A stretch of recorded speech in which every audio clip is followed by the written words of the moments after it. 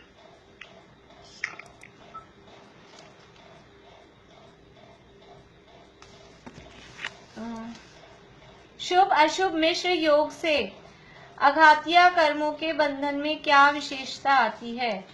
शुभ अशुभ अथवा मिश्र योग से अघातिया कर्मों के बंधन में क्या विशेषता आती है? निशा आंटी।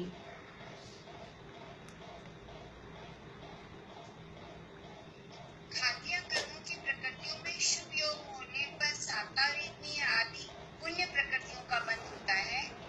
अशुभ योग होने पर असातावेदनीय आदि पाप प्रकृतियों का बंध होता है।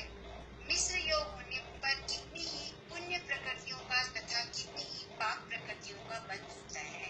क्लियर है? बिल्कुल सीधा सीधा जवाब है। आगे, योगों द्वारा प्रकृति प्रदेश बंध किस प्रकार होता है? अथवा इस प्रश्न को ऐसे भी पूछ सकते हैं कि प्रकृति और प्रदेश बंध किससे होता है और किस प्रकार होता है। यहाँ तो जवाब दिया है सीधा ही कि योगों द्वारा होता है।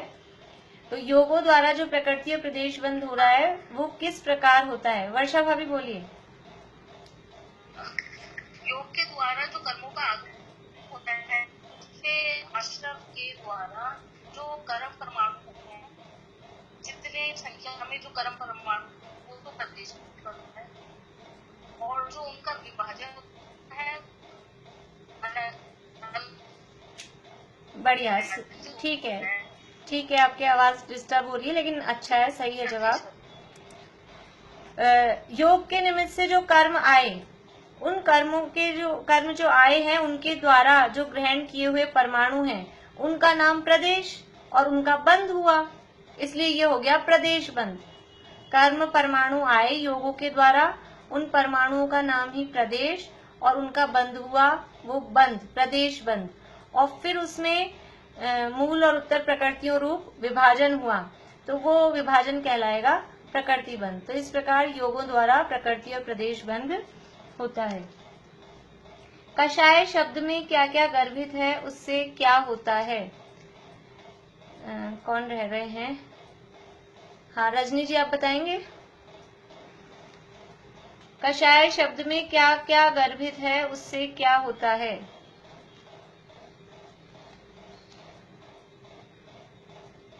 दे रहे हैं जवाब रजनी जी? हाँ प्रीति बोलो।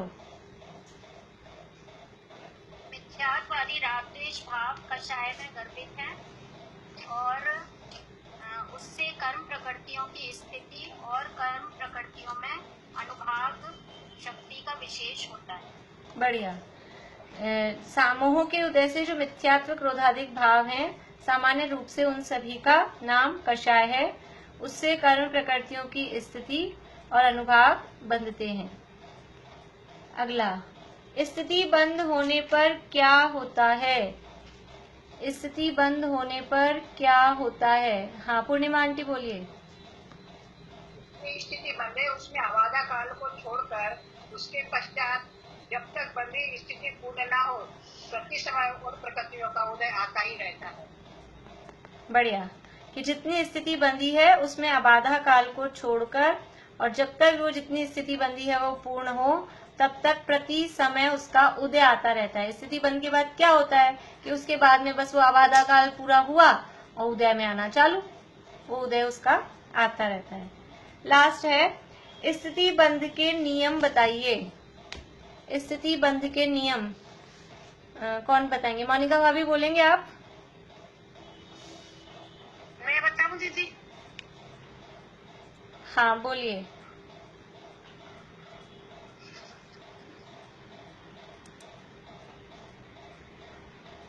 बोलिए। बोल रही। हाँ बोलिए। इतनी स्थिति ये महादेव मनुष्य त्रियंश आयु के बिना अन्य सर्वघातीय आघातीय प्रकृतियों का अल्प कसाय होने पर थोड़ा स्थिति बंद होता है, बहुत कसाय होने पर बहुत स्थिति बंद होता है।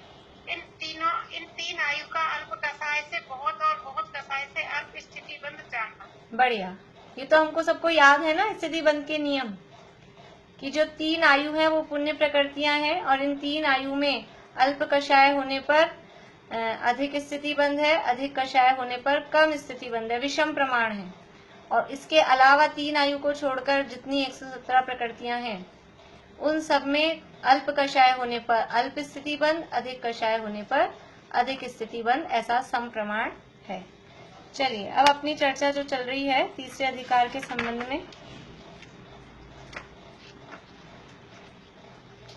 इसके आगे के भी प्रश्न मैंने दिए हुए हैं। अगर आप लोग कल करके आएंगे तो कल उनको भी अपन डिस्कस कर लेंगे, नहीं तो जब आप लोग करके आएंगे तब करेंगे।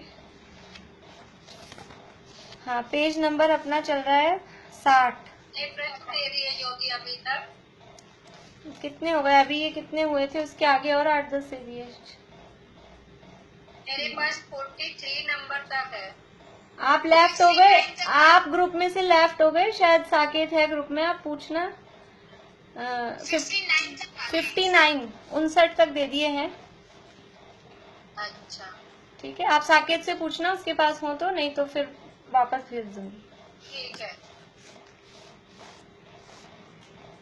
देखिए अपनी बात चल रही थी वेदनीय कर्म।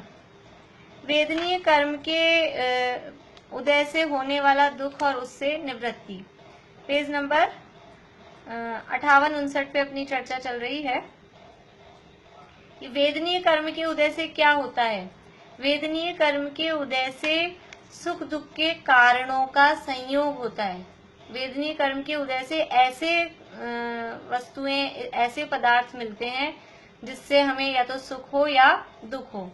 असाता वेदनीय का उदय है तो दुख के कारण रूप पदार्थों का संयोग होता है, और साता वेदनीय का उदय है तो सुख के कारण रूप पदार्थों का संयोग होता है। अब ये किस टाइप के जो कारण है जिनका संयोग हो रहा है उसको 3 भागों में यह बांटा था। कौन बताएंगे? 3 जिनको 3 भागों में डिवाइड किया था।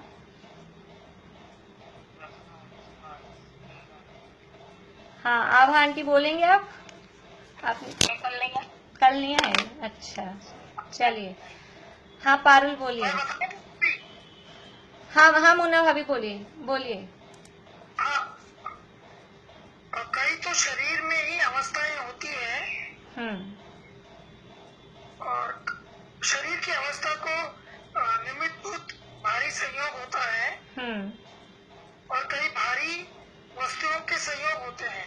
हाँ, ये 3 तरह के कारण बताए हैं। पहला तो है शरीर की अवस्था, दूसरा शरीर की अवस्था को कारणभूत दूसरे संयोग, और तीसरा है कि न शरीर है न शरीर की अवस्था को कारणभूत है, कुछ और ही बाहरी पदार्थ। ऐसे ये 3 तरह के कारण हैं जिनसे हमको सुख अथवा दुख, जिनके निमित्त से सुख अथवा दुख होता है। अब असाता वेदनी का उदय है तो वो शरीर की अवस्था दुख रूप ऐसी अवस्था शरीर में होती है जिससे हमको दुख हो, भूख लगना, प्यास लगना, रोग होना, ये शरीर की अवस्था है। साता वेदनी का उदय है तो शरीर में ऐसी अवस्था रहती है जिससे हमको बढ़िया लगता है, यानी कि निरोगपना रहता है। समझ लीजिए ज्यादा कुछ इस तरह की शरीर में कोई पीड़ा, रोग वगैरह ऐसा नहीं होता है, बराबर हमारे अनुकूल शरीर चलता रहता है। तो ये साता वेदनी का उदय है। फिर शरीर की अवस्था को कारणभूत, यानी असाता वेदनी का उदय है तो बाहर में मौसम वगैरह ऐसे होंगे जिससे हमारे शरीर को नुकसान होगा। ठंडी हवा चल रही है, जुकाम हो जाएगी जिससे, या लू चल रही है उससे बीमार हो जाएंगे। तो यह है शरीर की अवस्था को कारणभूत। अथवा ऐसे कोई खान पीन मिल गए हैं जो हमारे शरीर को सूट नहीं करते हैं, वो उससे हमारी शरीर की अवस्था बिगड़ गई है। तो यह असाता वेदनी के उदय में बाहर में इस तरह के कुछ प्रतिकूल संयोग मिलते हैं जो शरीर के लिए प्रतिकूल होते हैं। और साता वेदनी के उदय में वो शरीर के लिए अनुकूल, बाहर का वातावरण शरीर के लिए अनुकूल है, हवा पानी अनुकूल है, भोजन सामग्री अनुकूल है, ऐसा साता वेदनी के उदय में होता है। और तीसरे हैं बाहरी ही पदार्थ, कोई हमारे समझ लीजिए जितने भी परिजन वगैरह हैं, स्त्री पुत्र, बाहरी मकान, दुकान, जायदाद, जितनी भी बाहरी सामग्री है, इससे हमारे शरीर को कोई फर्क नहीं पड़ता है। लेकिन फिर भी अगर असाता का उदय है तो वो बाहरी पदार्थ हमारे प्रतिकूल रहते हैं, हम दुख की अनुभूति करते हैं। और यदि साता का उदय है तो बाहरी पदार्थ हमारे अनुकूल प्रवृत्ति करते हैं और हम उसमें सुख मानते हैं। ऐसी बात यहाँ कल बताई। और फिर इसको उपाय क्या करता है, ये तो वेदनीय कर्म के उदय से जो अवस्था हो रही है उसकी बात की, किस तरह का दुख हो रहा है उसकी बात की। अब इसको दूर करने के लिए उपाय क्या करता है कि असाता का उदय होने पर जो दुख भासित होता है तो उसको दूर करने का उपाय करते हैं, और साता का उदय होने पर अनुकूलता लगती है उसको रखना चाहते हैं। एक को दूर करना चाहते हैं और एक को रखना चाहते हैं। तो इस तरह के प्रयास करते हैं जिससे अनिष्ट पदार्थ दूर हो, इष्ट सामग्री बनी रहे। परंतु वास्तव में ये उपाय झूठा है। क्यों है झूठा? क्योंकि वो सामग्री है ना, वो सामग्री जो हमें अनिष्ट लग रही है अथवा इष्ट लग रही है, वो सामग्री हमारे दुख सुख की कारण नहीं है। अंदर असली कारण क्या है? असली कारण वो असाता का उदय अथवा साता का उदय, असली कारण अंदर से, अंतरंग कारण वो है। तो कह रहे प्रथम तो उपाय, 58 पेज की लास्ट लाइन है, प्रथम तो इसके उपाय के अधीन नहीं है। जो भी उपाय उसको मेंटेन करने के लिए कर रहे हैं वो उपाय इसके अधीन नहीं है, वेदनीय कर्म के उदय के अधीन है।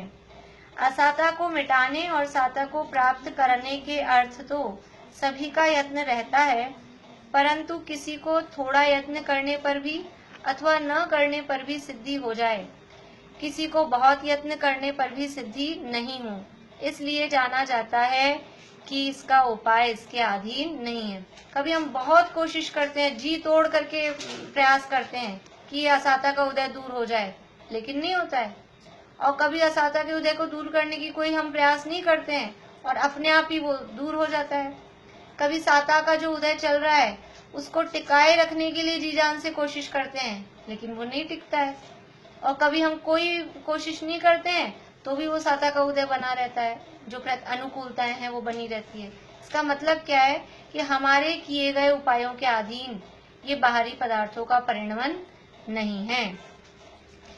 तथा कदाचित उपाय भी करे और वैसा ही उदय आए तो थोड़े काल तक किंचित किसी प्रकार की असाता का कारण मिटे और साता का कारण हो, वहां भी मोह के सद्भाव से उनको भोगने की इच्छा से आकुलित होता है। ये पैरा कल हुआ था क्या अपना? नहीं हुआ था शायद, नहीं हुआ था, यहीं से पढ़ना है। हाँ, तथा कदाचित उपाय भी करे और वैसा ही उदय, हमने उपाय किया असाता को मिटाने का और हो भी गया ऐसा कि असाता का उदय मिट गया, वैसा ही उदय आए तो थोड़े काल तक किंचित किसी प्रकार की असाता का कारण मिटे और साता का कारण हो।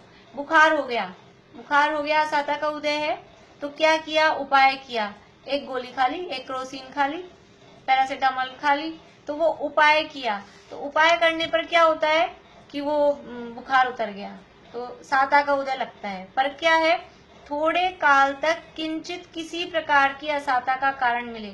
वो जो बुखार मिटा है, एक गोली हमने खाई और वो जो बुखार मिट गया, वो थोड़े जितनी देर उस गोली का असर है, दवाई लेती आधे घंटे में ही पसीने आते हैं और बुखार गायब, तो लगता है ठीक हो गया। लेकिन ये थोड़े काल के लिए ये असाता का कारण मिटा है और थोड़ा साता का कारण हुआ है। वहां भी मोह के सद्भाव से उनको भोगने की इच्छा से आकुलित होता है। अब वो जो साता का उदय आया है जिस भी रूप में, तो क्योंकि अंदर मोह का सद्भाव है, मिथ्यात्व का सद्भाव है, तो अब साता के उदय से जो सामग्री मिल गई है, असाता का उदय दूर हुआ, अनिष्ट सामग्री दूर हो गई, साता के उदय से इष्ट सामग्री प्राप्त हो गई, तो अब उसको भोगने की आकुलता रहती है। ये अपने को मिल गया तो इसको खा लें, जल्दी जल्दी खा, कुछ खाने की चीज है समझ लीजिए, और अपने पसंद की खाने की चीज आ गई, तो उसको भले ही हम ऐसा नहीं दिखाए कि हमें बहुत जल्दी है, लेकिन रहता तो है कि इसको खाना है और खा लें। उसके बाद में ये भी रहता है कि फिर पचा भी लें, पेट में दर्द नहीं करे, कुछ नुकसान नहीं करे, तो इस तरह से वो उसकी भोगने की इच्छा से आकुलित रहता है। और समझ लीजिए कोई भी चीजें हैं, नए कपड़े लाए हैं, तो नए कपड़े लिया है, नए कपड़े लिया है और उससे खुश मान रहे हैं, साथ जो चाहते थे, जो वाले कपड़े चाहते थे वो मिल गए, कोई गहने जेवर चाहते थे वो मिल गए, समझ लीजिए कोई मकान चाहते थे वो मिल गया, गाड़ी चाहते थे वो मिल गई, तो साता का उदय आ गया। अब क्या है, वो आ तो गई, गाड़ी आके नीचे खड़ी है, तो अभी तक बैठे ही नहीं, कहीं गए ही नहीं, अभी नंबर नहीं आया गाड़ी का, तो चला के जाए कहाँ पे। तो उसको भोगने की इच्छा से नया मकान ले लिया, तो उसमें समझ लीजिए शिफ्ट नहीं हो पा रहे हैं, कोई ये लॉकडाउन हो गया, ममता भाभी तो फिर भी शिफ्ट हो गए लॉकडाउन हो गया तो हम शिफ्ट नहीं हो पा रहे हैं, तो उसको भोगने की आकुलता की मकान तो रखा है हमारे पास में, लेकिन हम जा नहीं पा रहे, यहीं रहना पड़ रहा है। हाँ, तो इस तरह से ये कोई भी वस्तुएं हैं, खाने पीने की कोई चीजें हैं, कपड़े लिया है, अब कपड़े लाके रखे, मार्च में खरीद लिए थी, शादियां थी, नई ड्रेस खरीद ली, नई साड़ी खरीद ली, नए गहने जेवर खरीद लिए, अब सब जगह जाना आना बंद है, अब क्या करें, पहन ही नहीं पा रहे, कहाँ पहन के जाएं, घर में पहन के कोई कौन घूमे, तो उसको भोगने की इच्छा से आकुलित रहते हैं। मोह के सद्भाव से उनको भोगने की इच्छा से आकुलित होता है। एक भोग्य वस्तु को भोगने की इच्छा हो, जब तक वह नहीं मिलती तब तक तो उसकी इच्छा से आकुल होता है, और वह मिली उस समय अन्य को भोगने की इच्छा हो जाती है। मतलब जब तक हम जिस चीज को नहीं भोग पा रहे हैं तब तक तो इसको भोगना है, इसको काम में लेना है, इसको खाना है, पीना है, पहनना है, जो भी करना है। अब जैसे ही वो काम अपना हो गया, मकान में शिफ्ट होना है, मकान में शिफ्ट होना है, अब मकान में शिफ्ट हो गए तो अब नई समस्या, नई इच्छाएं, समस्या मीन्स अब नई इच्छाएं, अब यहाँ ये करवाना है, यहाँ ये बनवाना है, यहाँ ये रखना है, यहाँ जो भी नई नई इच्छाएं हैं, खाने पीने के संबंध में, सारे ही पांचों इंद्रियों के विषय भोग के संबंध में इसको लगा सकते हैं। तो एक भोग्य वस्तु को भोगने की इच्छा हो, जब तक वह नहीं मिलती तब तक तो उसकी इच्छा से आकुल होता है, और वह मिली उसी समय अन्य को भोगने की इच्छा हो जाती है। जब तक एग्जाम नहीं हुआ तो एग्जाम देने की आकुलता, अब एग्जाम हो गया तो निराकुल हो गए, लेकिन अब रिजल्ट नहीं आया तो रिजल्ट की आकुलता, रिजल्ट में मार्क्स तो पता लग गए लेकिन हमारे को वो आंसर शीट नहीं आ रही है, तो वो आंसर शीट को देखने की आकुलता। अब ये तो चलो अपना एग्जाम ऐसा है, लेकिन समझ लीजिए बाहर के जो एग्जाम हैं किसी इस तरह के पढ़ाई वाले, तो अब वो रिजल्ट आ गया तो अब नया कहाँ एडमिशन लेना है, आगे क्या करना है, किसी ने 10th का एग्जाम दिया है तो अब क्या सब्जेक्ट लेना है, एक के बाद एक आकुलता वो चालू ही रहती है, खत्म नहीं होती। पहले ये रहता है एग्जाम हो गए तो फ्री, फिर रिजल्ट आ गया, आ जाए, रिजल्ट कब आ रहा है, रिजल्ट आ गया तो शांति मिलेगी, रिजल्ट आ गया तो नए एडमिशन की, फिर एडमिशन हो जाए तो अब उसकी पढ़ाई की किस तरह से तैयारी करनी है, क्या किताबें लानी है, जो भी आगे आगे सारी, कहीं बाहर जाके पढ़ना है तो उसकी व्यवस्था, ये सब आकुलता एक के बाद एक आगे चलती ही रहती है। तब तक तो उसकी इच्छा से आकुल रहता है, और वह मिली उस समय अन्य को भोगने की इच्छा हो जाती है, तब उससे आकुल होता है। जैसे किसी को स्वाद लेने की इच्छा हुई थी, उसका आस्वाद जिस समय हुआ उसी समय अन्य वस्तु का स्वाद लेने की तथा स्पर्शन आदि की इच्छा उत्पन्न होती है। कोई मिठाई खाने की इच्छा हो रही थी, जलेबी नहीं बनाई बहुत दिनों से, जलेबी बनाओ। अब जलेबी बना ली तो जलेबी खाते खाते ही अब ऐसा लगता है मीठा मीठा मुंह हो गया, अब कुछ नमकीन दो। आपको तो जलेबी की इच्छा हो रही थी ना, खाए जाओ जलेबी जलेबी जलेबी, लेकिन नहीं खा सकते। वो बराबर उसके साथ में एक वस्तु को खाया, दूसरी, फिर नमकीन खा ली, अब पानी पीना है, फिर पानी पी लिया, अब सौंफ खानी है। एक के बाद एक दूसरी दूसरी वस्तुओं की इच्छा उत्पन्न होती है। अथवा एक ही वस्तु को पहले अन्य प्रकार भोगने की इच्छा हो, जब तक वह नहीं मिले तब तक उसकी आकुलता रहे, और वह भोग हुआ उसी समय अन्य प्रकार से भोगने की इच्छा हो जाती है। एक ही वस्तु को पहले अन्य प्रकार से भोगने की इच्छा हो, जैसे समझ लीजिए, यहाँ तो उदाहरण दिया है आगे। समझ लीजिए कि कोई खाने पीने की ही अपन चीज ले लें। समझ लीजिए हमने इडली बनाई, तो पहले तो इडली बनाई तो उसको हमको दाल के साथ खाना है, तो दाल के साथ खाने की इच्छा हुई। अब क्या होता है, दाल से खा ली और फिर बच गई, तो अब शाम को क्या इच्छा होती है, अब इसको फ्राई करके खाएं, कि इसके कुछ पकोड़े बना के खाएं, जो भी अलग अलग टाइप से करते हो। तो एक ही वस्तु को पहले अन्य प्रकार भोगने की इच्छा होती है, और जब तक वह नहीं मिले तब तक उसकी आकुलता रहती है। वह भोग हुआ उसी समय अन्य प्रकार से भोगने की इच्छा हो जाती है। कोई चीज आज हमने बनाई, खा ली, और उसी समय वो खा रहे हैं, और फिर सोचते हैं अगली बार अपन ये बनाएंगे, अगली बार ये केलों का ये बनाएंगे, अगली बार बेसन का ये बनाएंगे, इस बार ये बना लिया। एक अभी पूरा हुआ नहीं है, वो पूरा होते होते उससे पहले ही नए प्रकार की भोगने की इच्छा हो जाती है। देखिए यहाँ उदाहरण दिया है, बिल्कुल सटीक बैठता है। जैसे स्त्री को देखना चाहता था, जिस समय अवलोकन हुआ उसी समय रमण करने की इच्छा होती है। पहले ऐसे लगता है खाली देख लें बस। जैसे समझ लीजिए कुछ चीजें ऐसा भी होती है बच्चों के संबंध में, या किसी की कोई चीज है तो वो ऐसे कहेंगे बस केवल एक बार आप हमको दिखा दो कैसी है।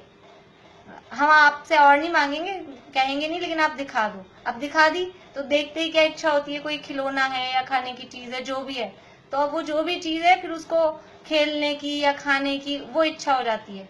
पहले लग रहा था खाली हम देख लें, और देखने के बाद में तुरंत ही उसको जिस भी तरह से उसका यूज होता है उस तरह से उसको यूज करने की इच्छा होने लगती है। जैसे स्त्री को देखना चाहता था, जिस समय अवलोकन हुआ यानी जिस समय देखा उसी समय अब रमण करने की इच्छा होती है, तथा ऐसे भोग भोगते हुए भी उनके अन्य उपाय करने की आकुलता होती है। यानी जैसे कहते हैं ना, उंगली पकड़ते पकड़ते पोछा पकड़ लिया, यानी कोई उंगली पकड़ रहा है, पकड़ते पकड़ते यहाँ पकड़ लिया। पहले हमको ऐसा लगता है बस इतना हो जाए तो हम संतुष्ट हैं, फिर इतना मिल गया तो फिर और थोड़ा सा और हो जाए, फिर वो थोड़ा सा और हो गया, फिर थोड़ा सा और हो जाए। ऐसे एक के बाद ये इच्छाएं बराबर चलती रहती है, आकुलता बनी रहती है, और आकुलता है उसका नाम दुख है। देखो, एक धन का उपाय करने में, व्यापारादिक करते हुए तथा उसकी रक्षा करने में सावधानी करते हुए कितनी आकुलता होती है। धन का उपाय यानी धन कमाना है, तो धन कमाने के लिए व्यापार आदि करते हैं, जॉब करते हैं, बिजनेस करते हैं, जिस भी तरह का जो भी काम करते हैं, तो वो धन कमाने के लिए व्यापार आदि करते हुए तथा उसकी रक्षा, उस धन की रक्षा करने में सावधानी रख रहे हैं। धन खर्च नहीं हो जाए, कोई चुरा के नहीं ले जाए, कहीं किसी तरह से कोई लूट ना ले, तो धन की रक्षा करने में, उस धन को कमाने में और फिर उसकी सुरक्षा करने में कितनी आकुलता होती है। अकेला चोरों से सुरक्षा नहीं, अभी हमने धन कमा लिया, इसको कहाँ इन्वेस्ट करें, वो धन को इन्वेस्ट जहाँ कर रहे हैं, फिर जब जहाँ हम इन्वेस्ट कर रहे हैं वहां हमारा पैसा डूब नहीं जाए। हम किस चीज में उस पैसे को बैंक में रख रहे हैं, जब तो ठीक है, नहीं कहीं जमीन खरीद ली तो ऐसा नहीं हो जाए, कहीं शेयर्स में लगा दिए तो डूब नहीं जाए। तो पहले कमाने की आकुलता, और कमा लिया तो उसको सुरक्षित रखने की आकुलता। तथा क्षुधा, तृषा, शीत, उष्ण, मल, श्लेष्मादि असाता का उदय आता ही रहे, उसके निराकरण से सुख माने, सुख काहे का सुख है। अब ये भूख, प्यास, सर्दी, गर्मी, ये सब ये असाता के ये रोज के ही उदय हैं। कोई कहे कि मेरे तो साता का उदय है, हम सामान्य रूप से कैसे कहते हैं, अच्छा बाहर में रुपया पैसा धन दौलत अच्छा है, बाहर में सुख सामग्री जिसे दुनिया में कहते हैं भी अनुकूल सामग्री है, तो ऐसे कहते हैं साता का उदय है। लेकिन वास्तव में जो कितना भी अंबानी भी हो, बिल गेट्स भी हो, तो क्या उसको भूख नहीं लगती, उसको क्या प्यास नहीं लगती, उसको क्या नींद नहीं आती, उसको क्या थकान नहीं होती?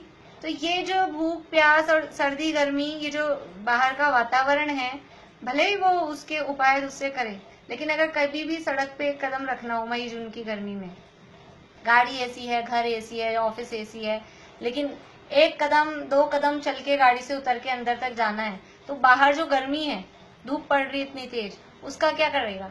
वो तो रहेगी। तो ये जो क्षुधा तृषा भूख प्यास है, सर्दी गर्मी है, मल मूत्र अधिक है, कफ वगैरह होते हैं, ये जो सब चीजें हैं, ये तो उस असाता का उदय आता ही है।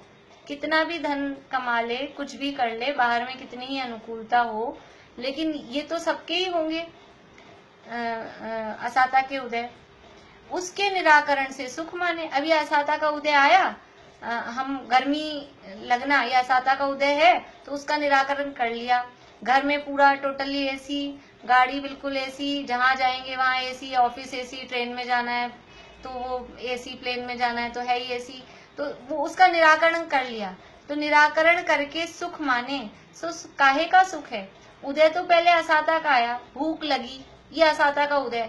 अब हमने खूब समझ लीजिए घी भर भर के पिया, हम धनी थे, रुपया पैसा था, तो हमने खूब मेवा खाया, मावा खाया, जो भी खाया, लेकिन पहले तो भूख लगी ना, प्यास लगी।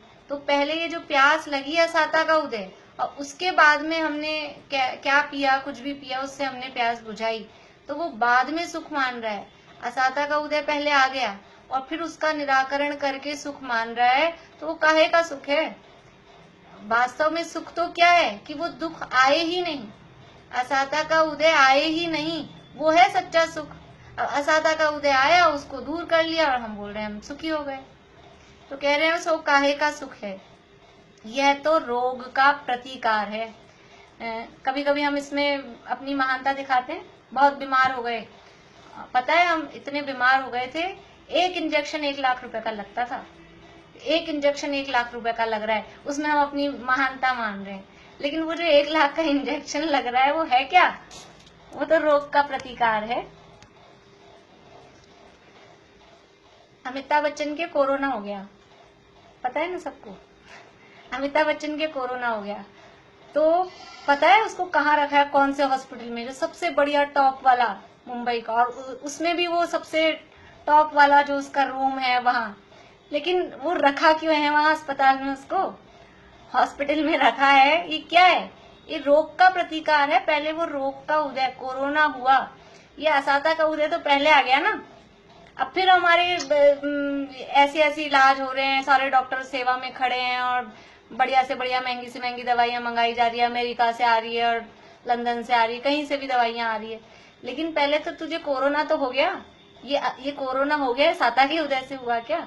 असाता के उदय से हुआ ना। अब ये जो बाद में इलाज कर रहे हैं, वो साता का उदय आने पर वो इलाज हो रहा है, लेकिन ये तो रोग का प्रतिकार है, सुख थोड़ी ना है। कोई उसको देख के खुश होए कि कितना आराम में है, इसको तो इतने बढ़िया हॉस्पिटल में रखा है। सामान्य पब्लिक को तो कैसे, कोरोना वालों की क्या हालत है कि किस तरह से वहां रखते होंगे क्वारंटाइन में, और जो जैसे भी, तो सामान्य पब्लिक की तो हालत खराब है। और अमिताभ बच्चन को कैसे रखा होगा? तो उसके तो बहुत पुण्य का उदय है। लेकिन ये है क्या चीज? ये तो विचार करें हम। ऐसे हमारे पहले भूख प्यास सर्दी गर्मी ये असाता के उदय निरंतर आए जा रहे हैं, और फिर हम सोच रहे हैं हम कितने पुण्यशाली हैं, हमको तुरंत ये खाने को मिल जाता है, हम मांगते नहीं, उससे पहले तो पानी आगे आ जाता है। कितने साता का उदय है। लेकिन प्यास तो लगती है ना तुझे, तो प्यास लग रही है, उसका मतलब क्या है? ये असाता का उदय चल रहा है। तो उसके निराकरण से सुख माने, सो काहे का सुख है? यह तो रोग का प्रतिकार है। जब तक क्षुधाधिक रहें, तब तक उनको मिटाने की इच्छा से आकुलता होती है। वह मिटे तब कोई अन्य इच्छा उत्पन्न हो, उसकी आकुलता होती है। भूख लग रही थी और भर पेट भोजन कर लिया, पहले तो भूख लग रही थी तो उस भूख को, क्षुधा को मिटाने की आकुलता हुई। अब हमने भरपेट भोजन कर लिया, हमको बना बनाया मिल गया आराम से और हमने कर लिया। अब क्या होता है, वो करते ही दूसरी आकुलता, आज तो थोड़ा ज्यादा खा लिया, थोड़ा सा घूमना पड़ेगा, थोड़ी सी कोई चूरण खाना पड़ेगा, कोई गोली खानी पड़ेगी। अब दूसरी आकुलता हो जाती है, कुछ और नहीं तो फिर और कुछ नहीं। अब भोजन हो गया है तो इसके बाद में दूसरा जो भी काम करना है वो आकुलता हो जाती है। जो बनाने वाले हैं अब उनको समझ लीजिए काम समेटना है, साफ सफाई करनी है, एक के बाद एक दूसरी आकुलता चालू ही रहती है। जब तक शुद्धाधिक रहें तब तक उनको मिटाने की इच्छा से आकुलता होती है, वह मिटें तब कोई अन्य इच्छा उत्पन्न हो उसकी आकुलता होती है, और फिर शुद्धाधिक हो तब उनकी आकुलता हो जाती है।